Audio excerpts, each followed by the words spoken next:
क्या देश की सबसे बड़ी अदालत को बदनाम करने की साजिश रची जा रही है? क्या शिक्षा के बहाने बच्चों के दिमाग में न्यायपालिका के खिलाफ जहर घोला जा रहा है? ये सवाल हम नहीं उठा रहे, बल्कि खुद देश के मुख्य न्यायाधीश यानी सीजेआई सूर्यकांत ने उठाए हैं। मामला है एनसीईआरटी की किताब में छपे एक ऐसे चैप्टर का जिसमें जुडिशियल करप्शन यानी न्यायिक भ्रष्टाचार का जिक्र किया गया है। सीजेआई ने इसे एक सोचा समझा कदम बताते हुए साफ कह दिया है कि न्यायपालिका को बदनाम करने की इजाजत किसी को नहीं दी जाएगी। आज की विशेष रिपोर्ट में हम जानेंगे कि आखिर उस किताब में ऐसा क्या लिखा था जिसने सुप्रीम कोर्ट को नाराज कर दिया और सीजेआई ने इस पर क्या सख्त एक्शन लिया है। नमस्कार, मैं हूं राज माहौर, आप देख रहे हैं न्यूज वॉच इंडिया। मामले की शुरुआत होती है एनसीईआरटी की एक सोशल साइंस की किताब से। इस किताब में जुडिशियल करप्शन यानी अदालतों में होने वाले भ्रष्टाचार पर एक पूरा अध्याय शामिल किया गया था। इस चैप्टर में कुछ ऐसे उदाहरण और बातें लिखी गई थीं जो न्यायपालिका की छवि पर सवाल या निशाना लगाती हैं। जब यह मामला सुप्रीम कोर्ट के संज्ञान में आया तो हलचल मच गई। सुप्रीम कोर्ट के वकील और बार एसोसिएशन ने इस पर आपत्ति जताई कि स्कूल के बच्चों को न्यायपालिका के बारे में इस तरह की नकारात्मक जानकारी देना न केवल गलत है, बल्कि यह लोकतंत्र के तीसरे स्तंभ की गरिमा को ठेस पहुंचाने जैसा है।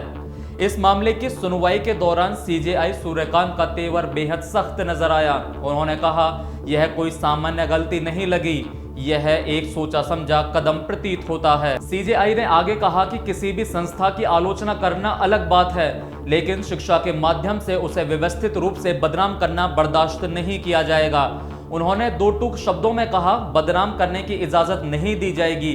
उनकी चिंता इस बात को लेकर थी कि अगर बचपन से ही बच्चों के मन में अदालतों के प्रति अविश्वास पैदा कर दिया गया तो भविष्य में न्याय व्यवस्था पर से जनता का भरोसा उठ जाएगा।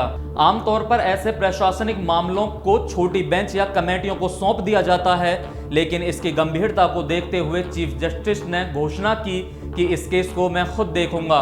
इसका मतलब साफ है कि सुप्रीम कोर्ट अब एनसीईआरटी के कंटेंट राइटिंग प्रोसेस को भी जांच कर सकता है। कोर्ट यह जानना चाहता है कि यह कंटेंट किसने लिखा, क्या इसे लिखने से पहले कानूनी विशेषज्ञों की सलाह ली गई थी, क्या इसके पीछे न्यायपालिका की साख गिराने की कोई गुप्त एजेंडा है। अब यहाँ एक बड़ा सवाल उठता है, क्या न्यायपालिका में भ्रष्टाचार नहीं है या क्या इस पर बात करना अपराध है। विशेषज्ञों का मानना है कि लोकतंत्र में कोई भी आलोचना से ऊपर नहीं है, लेकिन जब बात स्कूली शिक्षा की आती है तो कंटेंट संतुलित होना चाहिए। अगर आप भ्रष्टाचार की बात कर रहे हैं तो आपको न्यायपालिका द्वारा किए गए ऐतिहासिक सुधारों और उसके महत्व को भी बताना होगा। केवल नकारात्मक पक्ष दिखाना बच्चों के मन में संस्थान के प्रति नफरत पैदा कर सकता है। यही कारण है कि सीजेआई ने इसे बदनाम करने की कोशिश करार दिया है।